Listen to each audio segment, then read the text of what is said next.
हाँ भाई, local SEO के बारे में तो आपने सुना ही होगा। देखो यार, लोकल एसईओ में आपको काफ़ी सारी चीज़ों का खास ध्यान रखना पड़ता है। अगर आप अच्छे से ध्यान नहीं रखते हो तो सीरियसली बता रहा हूँ, आपको कभी भी रैंक नहीं मिलने वाला, कभी भी आपको जो है ना अच्छे कस्टमर्स नहीं मिलने वाले। मैं आपको कुछ ऐसे मिस्टेक्स बताता हूँ जो अभी काफ़ी ज़्यादा लोग कर रहे हैं और जिसकी वजह से उनकी रैंकिंग काफ़ी ज़्यादा डाउन हो रही है। मैं एसईओ से रिलेटेड काफ़ी सारे वीडियोस अपलोड करता हूँ और आने वाले टाइम पे बहुत सारे वीडियोस अपलोड करूंगा। तो इस चैनल को जल्दी से सब्सक्राइब कर लो। काफ़ी सारे एसईओ से रिलेटेड और नए-नए वीडियोस आने वाले हैं, टिप्स आने वाले हैं और अपने कुछ सीक्रेट्स भी आपको बताने वाला हूँ आने वाले टाइम पे।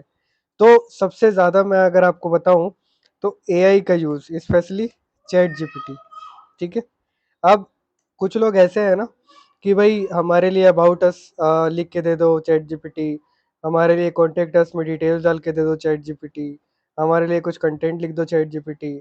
मतलब हर चीज़ के लिए चैट जीपीटी या अलग टाइप के एआई टूल्स का यूज़ करना, मतलब हर बार एआई काम नहीं करता है, ठीक है? अगर आपके आर्टिकल में दम नहीं है, अप टू डेट नहीं है, तो क्या मतलब है आपके कंटेंट लिखने का, आर्टिकल लिखने का? ठीक है? तो एकदम ज़्यादा डिपेंड नहीं रहना है, ठीक है? हमेशा ट्राई करो अपने से लिखने का, या किसी राइटर को हायर करो, प्रोफेशनल राइटर को हायर करो और उनसे लिखवाओ यार, तब काम आएगा, आपको बहुत अच्छा रैंकिंग देखने को मिलेगा, ठीक है? इसके बाद आता है इग्नोरिंग, ठीक है? अब मोस्टली लोग क्या करते हैं कि भाई हमने सारी चीज़ को ऑप्टिमाइज़ कर दिया, अभी रिव्यूज़ आए तो ठीक है, नहीं आए तो भी ठीक है। नहीं, नहीं आया तो बिल्कुल भी ठीक नहीं है। यहाँ पे अगर आप लोकल एसईओ कर रहे हो और आपके पास रिव्यू ही नहीं है, तो आपके कस्टमर आपको पहचानेगा कैसे? रुकेगा कैसे? कैसे उसको भरोसा होगा मेरे दोस्त? तो यहाँ पे आपको रिव्यू सबसे ज़्यादा ज़रूरी पड़ता है, ठीक है? आपको पूछ लो कस्टमर से कि भाई हमको रिव्यूज़ दे दो, उनको थोड़ा-सा बोलो कि सर आप हमारे लिए रिव्यूज़ ऐड कर दीजिए, आपको हमारा सर्विस कैसा लगा एक बार बता दीजिए। सारे रिव्यूज़ को टाइम पे रिस्पॉन्ड करना है आपको, ठीक है? तो ये है, ठीक है? अब इसके अलावा जो है ना, आपने सारी चीज़ें कर ली, अब कुछ ऐसी चीज़ है, सबसे बड़ी चीज़ जो होती है ना, लोकल लिंक बिल्डिंग, ठीक है?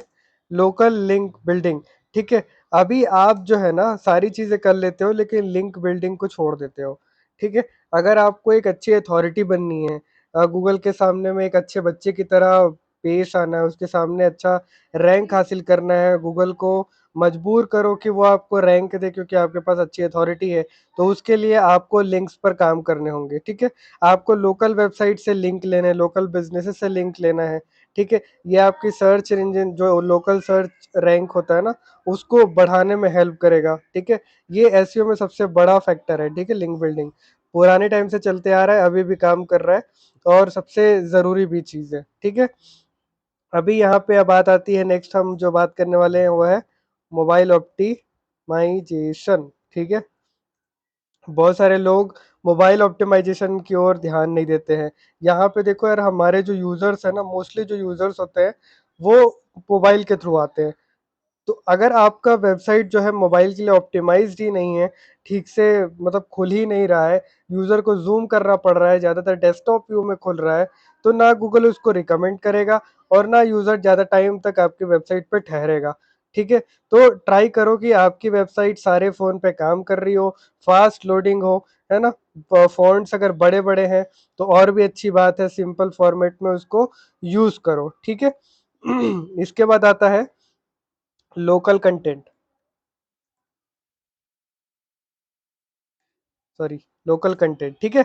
अब आपको जो है ना थोड़ा सा यार आर्टिकल्स बनाने हैं, ठीक है? जो आपके लोकल एरिया के बारे में बताता हो, मतलब आसपास की चीज़ों को अप टू डेट रखो, जैसे लोकल न्यूज़ हो गया, लोकल इवेंट्स हो गए, आसपास के इवेंट्स हो गए। तो जब आप अपने ही आसपास की चीज़ों को हाईलाइट करोगे ना, तो आप अपने ही जगह पर और अच्छे से रैंक करने लगोगे, अपने ही लोकेलिटी में, अपने ही लोकल एरिया में और अच्छे से रैंक करने लगोगे, ठीक है? तो आपको लोकल कंटेंट पर भी ध्यान देना, प्रॉपर्ली आपको जो है आर्टिकल्स वगैरह डालते रहना है, ठीक है?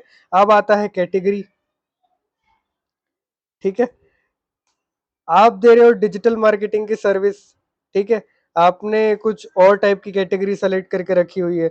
आपको सही कैटेगरी सेलेक्ट करना है, जो आपके बिज़नेस को फिट बैठता हो, जो आपके बिज़नेस में सही बैठता हो, वो कैटेगरी आपको सेलेक्ट करनी है, ठीक है? और कंसिस्टेंट रहना है यार, स्पेसिफिक और कंसिस्टेंट रहो, तो आपको बहुत अच्छा रिज़ल्ट देखने को मिलेगा।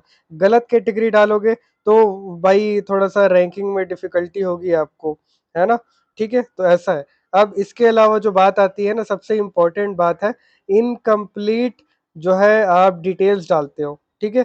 जैसे कि इसको लिख ही देते हैं ना,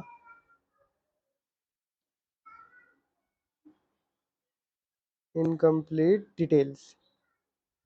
आप यार अपने शॉप का कभी-कभी पिक्चर्स नहीं डालते हो, सही से अगर बिज़नेस आवर्स नहीं डाले तो वो डाल दो, ठीक है? मीन्स वो सारी डिटेल्स आपके बिज़नेस की होनी चाहिए। आप अगर अच्छा रैंक करना चाह रहे हो, लोकल रैंकिंग में पावरफुल बनना चाह रहे हो, अगर आपके बिज़नेस को गूगल रिकमेंड करे, तो आपको हर वो डिटेल डालनी है जो ज़रूरत हो। सोशल प्रोफाइल्स डाल दो, ठीक है? इसके अलावा जो-जो चीज़ लगे, फ़ोटोज़, वीडियोज़, बिज़नेस आवर्स, क्या सर्विस देते हो, वो बहुत अच्छे से डिटेल में डाल दो, ठीक है? तो ये क्या करेगा, आपको गूगल आपकी जो डिटेल्स आपने डाली हुई है ना, उसके हिसाब से और अच्छे से रैंकिंग देगा। अपना नाम, अपना एड्रेस, अपना फ़ोन, सभी जगहों पर सेम रखो। एक इसको अलग टॉपिक लेके चलते हैं। ऐसा सेम डिटेल्स लिख देता हूँ। आप जो है ना, कभी भी अलग-अलग जगहों पर अलग-अलग नंबर्स मत दो। सारे जगहों पर जहाँ-जहाँ पर आपने फ़ोन नंबर दिए हों, एड्रेस दिए हो, नाम दिया हो, सभी जगह पर सेम होना चाहिए। गूगल माय बिज़नेस में सेम होना चाहिए, आपकी वेबसाइट पे सेम होना चाहिए। अगर हल्की-सी भी अलग-अलग करोगे ना, तो गूगल कन्फ्यूज़ होगा कि भाई ये वही बिज़नेस है, कि कोई दूसरा बिज़नेस है, क्योंकि नाम अलग है, नंबर अलग है, तो हो सकता है दूसरा, तो गूगल दोनों चीज़ों को अलग-अलग समझेगा। अगर वो एक समझा, तो प्रॉपर्ली आप आपके दोनों बिज़नेस को गूगल अच्छे से रिकमेंड कर पाएगा, आपकी वेबसाइट को भी, आपके गूगल माय बिज़नेस प्रोफ़ाइल को भी, सभी चीज़ों को, ठीक है? तो ये कुछ चीज़ें थी जिसको आपको फ़ॉलो करनी चाहिए। अगर आप ये सारी मिस्टेक कर रहे हो तो जल्दी से जल्दी ठीक कर लो, क्योंकि आपको ऐसा अगर मिस्टेक करोगे तो आपको अच्छा रैंकिंग नहीं मिलने वाला। उम्मीद करता हूँ ये वीडियो पसंद आया होगा। ऐसे इंटरेस्टिंग वीडियोज़ के लिए, ऐसे-ऐसे रिलेटेड टिप के लिए मेरे इस चैनल को ज़रूर से सब्सक्राइब करना। वीडियो को देखने के लिए बहुत-बहुत शुक्रिया।